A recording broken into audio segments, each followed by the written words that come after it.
Real estate గురించి మాట్లాడుకుందాం.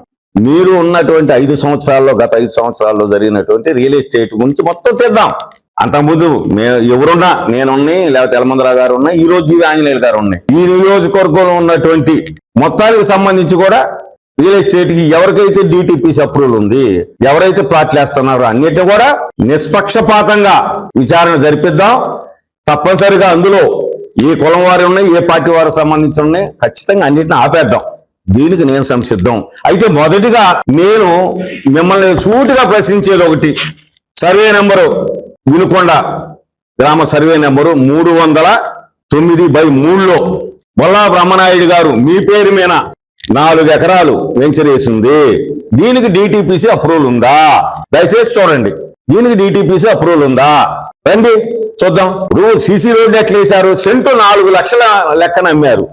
మీరు ఏ విధంగా అమ్మారండి దీన్ని? అసలు ఈ భూమి స్వరూపం ఏంటి? ఇది ఎప్పుడో 1954 ముందు ఎస్సీలకి, పేదలైనటువంటి ఎస్సీలు ఆక్రమించుకున్నటువంటి భూమి. తర్వాత వారికి హక్కులు వచ్చినాయి, వారి దగ్గర మీరు కొంటే కొని ఉండొచ్చు. మీ అధికారాన్ని అడ్డం పెట్టుకుని 22Aలో చుక్కల భూమిగా ఉన్నటువంటి ఈ భూమిని, చుక్కల భూమి తీసేసి స్వయంగా మీరు ఆ ఎస్సీల దగ్గర అతి తక్కువ రేటు కొనుగోలు చేశారు. కొనుగోలు చేసినటువంటి మీరు ఈ రోజున దానికి ఒక రహదారి వేసి, మీరు ఎమ్మెల్యే ఉండగా ఈ రోజున బ్రహ్మాండంగా దాన్ని లేఅవుట్ వేశారు.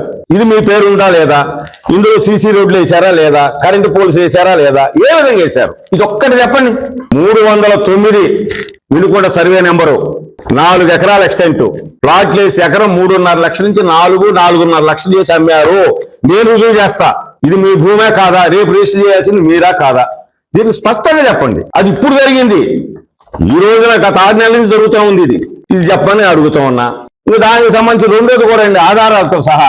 నువ్వేదో పర్మిషన్లు అంటున్నవే, పొల్లా కన్వెన్షన్, బొమ్మనాయుడు గారి కన్వెన్షన్, ఇక్కడ వరకు నువ్వు పర్మిషన్ తీసుకున్నావు, మాకు తెలుసు.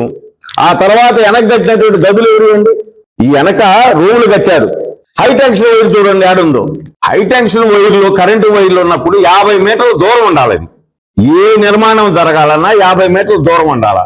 ఇది చూడండి, ఈయన కట్టినటువంటి వెనక రెసిడెన్సీ కన్వెన్షన్ ఆనుకొని దీనికి కట్టారు. ఇది ఎట్లా కట్టారండి? ఇది మీరు ఎమ్మెల్యే ఉండగా కట్టారు. మీ ఎమ్మెల్యే పరపతిని అడ్డం పెట్టుకొని మీరు ఎమ్మెల్యే ఉండగా కట్టారు. ఇప్పుడు నేను రుజువు చేస్తా. ఇదిగో ఇది అవునా కాదా? నిబంధనలకు లోబడి ఉంటే చెప్పండి. నిబంధనలకు విరుద్ధంగా మీరు కట్టారు. మీ ఇల్లు చూస్తేనేమో గ్రామ కంఠంలో ఉంది, మీ బ్రహ్మనాయుడు కన్వెన్షన్ చూస్తేనేమో హై టెన్షన్ వైర్లకి ఆనుకొని ఉంది. మీరు చూస్తేనేమో మీ సొంత, మీ పేరు మీద ఉన్న దానికి ఏమో సిమెంట్ రోడ్లు వేసి, లేఅవుట్లు వేసి సెంటు 4 లక్షల రూపాయల కడుకు అమ్ముతున్నారు. ఇంతకంటే అధికార దుర్వినియోగం, ఇంతకంటే మోసం, ఇంతకంటే అబద్ధం ఏందండి? ఈ సాక్ష్యాలు కాదా? రండి మీడియా మిత్రులు కానీ, ప్రభుత్వ అధికారులు, ఈ 3 నేను రుజువు చేస్తా. దీనికి సమాధానం చెప్పండి. దీనికైతే మీరు సమాధానం చెప్పరు. ఇన్నిసార్లు మేము ప్రశ్నించిన మీరు సమాధానం చెప్పరు.